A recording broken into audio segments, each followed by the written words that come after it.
तिकडे बघा एक मुलगा वर त्याच्या उभे राहून सेल्फी फोटो काढतोय तर इथले रेल्वेचे लोक ओरडतात.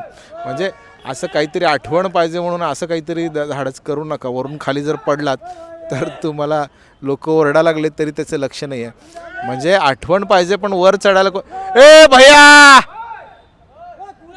त्याला आवाजच जात नाही आहे. काय बहिरा आहे का काय कळण आहे.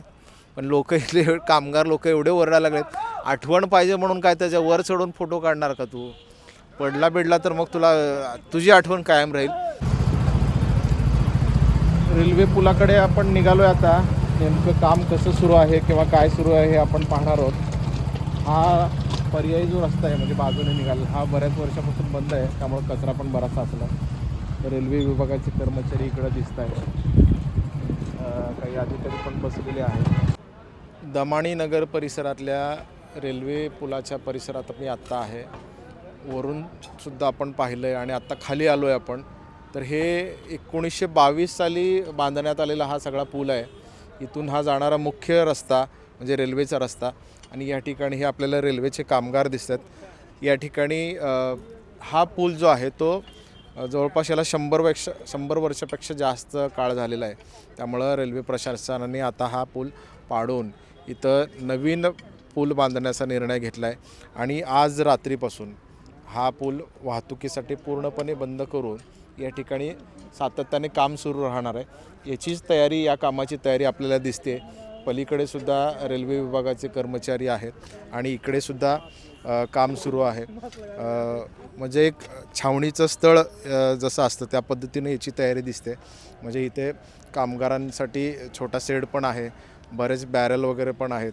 आणि इथं पूर्ण वेळ आता हे काम जवळपास वर्षभर चालेल असा अंदाज आहे. रेल्वे विभागाचे जे काही अधिकारी आहेत ते सुद्धा या ठिकाणी आहेत. या कामावर देखरेख करत आहेत. आणि खरं तर हा ॲक्च्युली इथं बरंच डम्पिंग ग्राउंडसारखं सुद्धा वातावरण आहे. कारण एरवी इथं कोणी येतसुद्धा नव्हतं. वरून येणारे लोकंसुद्धा इथं बऱ्याचदा कचरा टाकत होते. इथला सगळा कचरा वगैरे सुद्धा आता काढण्यात आलेला आहे. पलीकडे सुद्धा एक छोटंसं शेड बांधण्याचं काम चालू आहे. कारण आता कामगार इथं पूर्ण वेळ थांबून हे काम करणार आहेत. रेल्वेचं जे आपलं सोलापूरचं जे जाळं आहे ते अगदी दूरपर्यंत पोचलेलं आहे. आणि या रेल्वे विभागाला सक्षम करण्यासाठी किंवा आपल्या सोलापुरातून पुढे मुंबईकडे निघणाऱ्या रेल्वेला हा रस्ता खूपच महत्त्वाचा आहे. तिकडे बघा एक मुलगा वर त्याच्या उभे राहून सेल्फी फोटो काढतोय तर इथले रेल्वेचे लोक ओरडतात. म्हणजे असं काहीतरी आठवण पाहिजे म्हणून असं काहीतरी धाडस करू नका. वरून खाली जर पडलात तर तुम्हाला लोक ओरडा लागले तरी त्याचं लक्ष नाही आहे.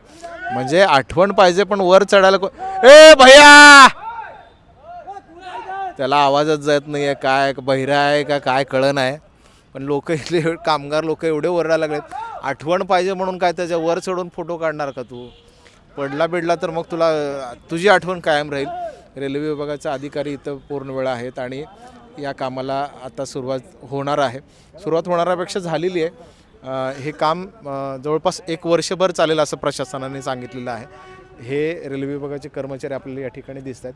आपण इथं जे काही अधिकारी आहेत त्यांच्याशी थोडंसं बोलण्याचा प्रयत्न करूया. जर त्यांनी माहिती दिली तर तीसुद्धा या व्हिडिओमध्ये आपल्याला अपडेट करता येईल. हे वर्षभर पूल बंद असणार आहे. त्यामुळे आता पर्यायी मार्ग जे रेल्वे विभागाने आणि सोलापूर महानगरपालिका आणि पोलीस विभागाने दिलेत त्या पर्यायी मार्गाने आपल्याला जावं लागणार आहे. इंग्रज काळातलं हे बांधलेलं पूल आहे. अतिशय म्हणजे दिसताना सुद्धा मजबूत दिसतं आहे. पण इंग्रजाच्या ब्रिटिश काळातला जे काही नियम होता तो 100 वर्षाचा त्यांनी दिला होता त्याचा करार. तो करार संपलेला आहे. त्यामुळे आता रेल्वे विभागानं पुन्हा एकदा हा पूल नव्याने बांधण्याचा निर्णय घेतलेला आहे.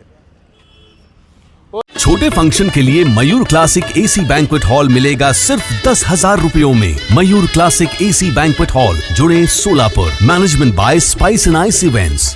Jayesh Darbi collection cotton, linen यासह अनेक ब्रँडेड कंपन्यांच्या सूटिंग शर्टिंग साठी जयेश दर्बी कलेक्शन, 7 रस्ता मोदी पंकाविहिरी जवळ सोलापूर।